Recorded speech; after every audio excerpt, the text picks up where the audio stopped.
Good morning, everyone. Welcome to another episode of To The Point. Today's topic of discussion is Constitutional Provisions of Budget 2024.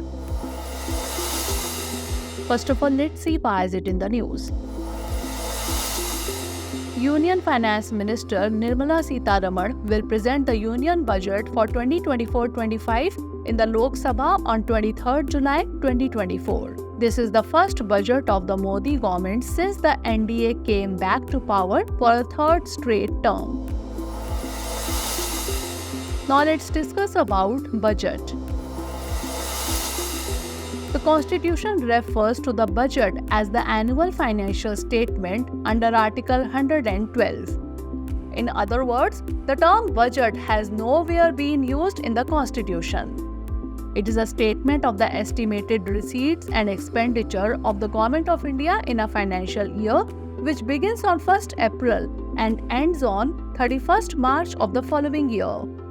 In addition to it, the budget contains estimates of revenue and capital receipts, ways and means to raise the revenue, estimates of expenditure, details of the actual receipts and expenditure of the closing financial year, and the reasons for any deficit or surplus in that year, and the economic and financial policy of the coming year, that is taxation proposals, prospects of revenue, spending program, and introduction of new schemes and projects. Till 2017, the Government of India had two budgets, namely the Railway Budget and the General Budget. In 2017, the central government merged the Railway Budget into the General Budget. Now, stages in enactment. In Parliament, the budget goes through 6 stages: presentation of budget, general discussion, scrutiny by departmental committees, voting on demands for grants, passing of appropriation bill, and passing of finance bill. Now let's discuss about constitutional provisions of budget. The President shall, in respect of every financial year, cause to be laid before both the Houses of Parliament a statement of estimated receipts and expenditure of the Government of India for that year. No demand for a grant shall be made except on the recommendation of the President.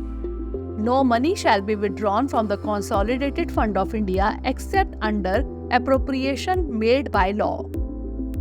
No money bill imposing tax shall be introduced in the Parliament except on the recommendation of the President, and such a bill shall not be introduced in the Rajya Sabha. No tax shall be levied or collected except by authority of law. Parliament can reduce or abolish a tax but cannot increase it. The estimates of expenditure embodied in the budget shall show separately the expenditure charged on the Consolidated Fund of India and the expenditure made from the Consolidated Fund of India. The expenditure charged on the Consolidated Fund of India shall not be submitted to the vote of Parliament. However, it can be discussed by the Parliament.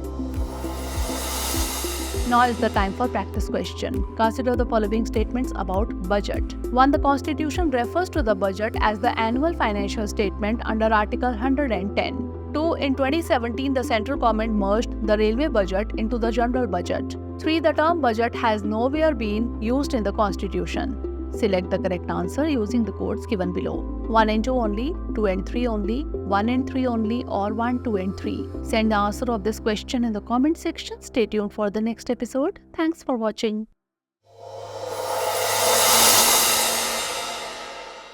For more informative content, like, share and subscribe. And do not forget to press the bell icon to get the notifications.